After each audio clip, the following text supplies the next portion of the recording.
आपण काय सांगाल एका पत्रकाराला धक्काबुक्की केलेली आहे? कारण त्या आज मतदान प्रक्रियेचं वार्तांकन करण्यासाठी ते गेले होते, मात्र पोलिसांनी ज्या पद्धतीनं धक्काबुक्की केली आमचं निषेध केलं. आज मी आत्ताच व्हिडिओ बघितला की श्री दीपक कोटेकर हे यांच्यावरती जी धक्काबुक्की झाली त्याचा व्हिडिओ मी आत्ताच बघितला. खरं मी तिथे जागेवर उपस्थित तो व्हिडिओ फक्त बघितला आहे. पण अशा प्रकारे जर झालं असेल तर चुकीचं आहे. पोलिसांनी असं का केलं असं वरिष्ठांना मीही त्यांना विचारायला लावीन. एक पत्रकार हे लोकशाहीचे चौथे स्तंभ आहेत आणि निवडणुकीचं रिपोर्टिंग करण्यासाठी ते आले होते.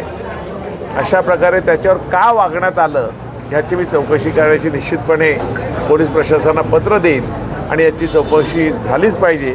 आणि चुकीचं जर असेल तर पोलिसांना समज निश्चितपणे दिली पाहिजे. सर, खासदार गिरीना पाटलांच्या पत्रकारांसंदर्भात जी वक्तव्य आहे ते प्रयोग देशभर चर्चेचा विषय असताना ही घटना घडलेली आहे. एकंदरीत या संदर्भात कसं बघताय पत्रकारांच्या सुरक्षेसंदर्भात? मी आत्ता नालासोपारला आहे. मी नालासोपारला भारतीय जनता पार्टीचा छोटासा कार्यकर्ता आहे.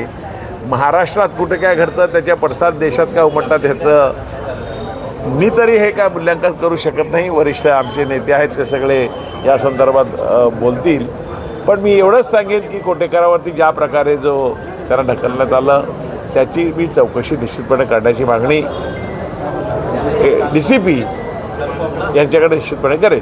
पत्रकारांचा सुरक्षेचा प्रश्न निर्माण झालेला आहे, त्यासाठी आपण काय प्रयत्न करणार? मी पुन्हा तेच सांगेन, पत्रकाराच्या मी ह्या संदर्भात चौकशी करायला निश्चितपणे त्यांना आग्रह करीन.